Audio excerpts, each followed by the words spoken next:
মনে হয় বাংলাদেশের রাজনীতি কারো বোঝার ক্ষমতা নেই। যারা বাংলাদেশে রাজনীতি করে বা রাজনীতির সাথে জড়িত, ওরা কতটুকু রাজনীতি বুঝে সেটাও সাধারণ মানুষের নিকট প্রশ্ন হয়ে দাঁড়িয়েছে। স্বাধীনতার বিরোধী একটি দল জামাতে ইসলাম, সেই জামাতে ইসলামের নেতা কর্মীরা বাংলাদেশে বসবাস করছেন। ওনারা বাংলাদেশের নাগরিক, ওনারা জাতীয় সংসদ নির্বাচন করছেন। সাধারণ মানুষের প্রশ্ন, যারা ৭১-এর স্বাধীনতার বিরোধিতা করেছেন ওরা কিভাবে বাংলাদেশের নাগরিক হতে পারে এবং জাতীয় সংসদ নির্বাচন করতে পারে? ওরা তো বাংলাদেশের স্বাধীনতার শত্রু, ওরা তো ৭১-এর শত্রু। আওয়ামী লীগ বাংলাদেশের একটি বড় রাজনৈতিক দল। সম্ভবত ৫০% জনগণ বঙ্গবন্ধু শেখ মুজিবুর রহমান, আওয়ামী লীগ, শেখ হাসিনার সমর্থক।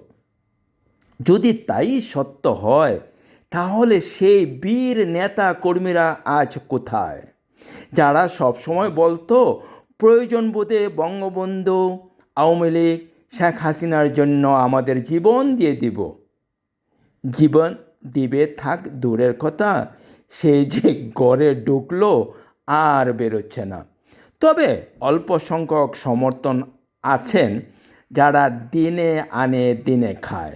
ওরা রাস্তায় নেমে বলে, আমি বঙ্গবন্ধুকে ভালোবাসি, হাসিনাকে ভালোবাসি, আমি আওয়ামী লীগ করি, আমাকে মারবেন, মারেন, মেরে ফেলেন।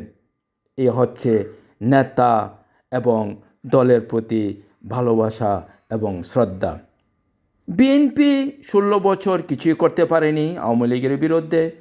গ্রামের লোকজন একটি কথা বলে থাকে, হ্যাডম নাই।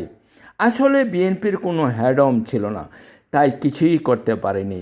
শেষ পর্যায়ে বেগম খালেদা জিয়ার মৃত্যুর পর সুন্দর একটি নাটক তৈরি করে তারেক রহমান বাংলাদেশে আসলেন। বিরাট ব্যাপার। তারেক রহমানের মতো ভালো মানুষ আর নেই, খুব ভালো মানুষ।